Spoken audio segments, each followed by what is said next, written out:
Hello foodies, welcome back to my channel. నేను మీ లీలా foodies and ఈరోజు అయితే ఒక బెస్ట్ వీడియో అని చెప్పొచ్చండి. చాలా ఈజీగా మనము దోశ పిండితో జిలేబీ అయితే రెడీ చేసేసుకున్నాము.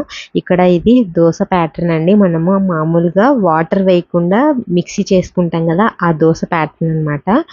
దీంట్లోకి సాల్ట్ కానీ వంట సోడా కానీ ఏమీ వేయలేదండి, ప్లెయిన్ దోశ పిండి అనమాట. దీన్ని నేను 2 స్పూన్స్ అయితే ఒక పక్కకి గిన్నెలో తీసుకున్నాను. మీరు ఒకవేళ ఫుడ్ కలర్ యూజ్ చేయకూడదు అనుకుంటే కనుక స్కిప్ చేయండి. ఈ ప్లేస్లో మీరు కుంకుమ పువ్వు కూడా యూజ్ చేసేసుకోవచ్చు అండి, మీ దగ్గర ఉంటే. సో నేనైతే కొంచెం కలర్ కోసం ఆరెంజ్ కలర్ ఫుడ్ కలర్ అయితే యూజ్ చేస్తున్నాను. మీ దగ్గర కుంకుమ పువ్వు ఉంటే కుంకుమ పువ్వు యూజ్ చేసుకోండి, లేదు అంటే ప్లెయిన్గా కూడా మీరు వేసేసుకోవచ్చు. ఒక కవర్లోకి అయితే దీన్నంతా షిఫ్ట్ చేస్తున్నానండి. మీకు ఒకవేళ కవర్తో రాకపోతే దీన్ని క్లాత్తో కూడా ట్రై చేయొచ్చు, లేదు అంటే మనము వడియాలు పెట్టుకునే పావు ఉంటుంది కదా, దాంతో కూడా యూజ్ చేసేసుకోవచ్చండి. సో దీనికోసం మనము పాకం కోసం అయితే 2 కప్పుల బెల్లం అయితే తీసుకుంటున్నాను. ఈ 2 కప్పుల బెల్లానికి మనము 1 కప్పు వాటర్ అయితే వేసేసుకోవాలి, సరిపోతుందండి.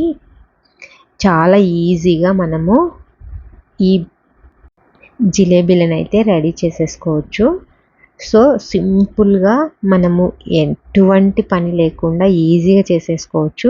ఇప్పుడు కడాయిలో ఆయిల్ అయితే వేడి చేసుకోండి. వేడైన తర్వాత ఈలోపు మనకి ఇక్కడ మనము వాటర్ వేసి పెట్టినటువంటి బెల్లం అయితే మనం పాకం పట్టేసుకొని పక్కన పెట్టేసుకోవచ్చు. ఇది ఒక 5 minutes లోపు అయిపోతుంది పాకము. చూడండి, మనకి పాకం అయితే ఈ విధంగా వస్తుంది. ఎలా ఉంటుంది అంటే మనము స్పూన్తో అంటి చూసినప్పుడు మరీ తీగ పాకం కాకుండా జస్ట్ నార్మల్ పాకం వచ్చిందంటే సరిపోతుంది. దాన్ని స్టవ్ ఆఫ్ చేసేసుకొని ఒక కవర్కి చిన్న హోల్ పెట్టేసుకొని మనము ఈ దోశ ప్యాటర్న్తో మనము జిలేబీ చుట్టలను అయితే నూనెలో వేయించుకోవాలండి.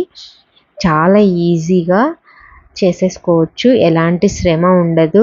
ఇవి చాలా క్రిస్పీగా అండ్ బెల్లం పాకంలో మునిగి తేలిన తర్వాత ఆ టేస్ట్ వేరే లెవెల్ ఉంటుందండి.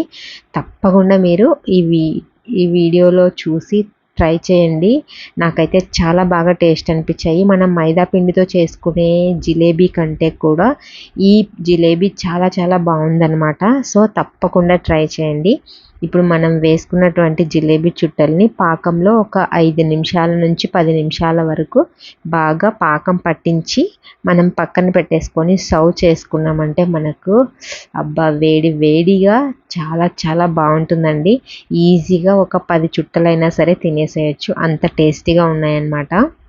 సో మీరు చూస్తున్నారు కదా, చూస్తుంటేనే కలర్ కూడా ఎంత బాగున్నాయో, టేస్ట్ కూడా అంతకు డబల్ ఉందన్నమాట. తప్పకుండా ఈ వీడియో మీరు ఇంట్లో ట్రై చేయండి. మనకి ఎలాంటి శ్రమ లేకుండా అయిపోతుందండి. దోశ ప్యాటర్న్ మన ఇంట్లో ఉంది అంటే అయిపోయిందనమాట. మనకు వేడిగా జిలేబీలు అయితే రెడీ. ఇక్కడ ఫుడ్ కలర్ లేకుండా నేను ఒక ప్లేట్ వేసాను.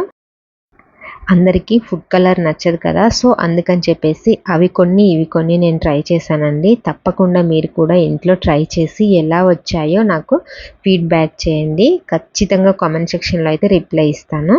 సో ఈ వీడియో మీకు యూస్ఫుల్ అయ్యిందని అనుకుంటున్నాను. నచ్చితే లైక్ చేయండి, షేర్ చేయండి. Thank you so much for watching.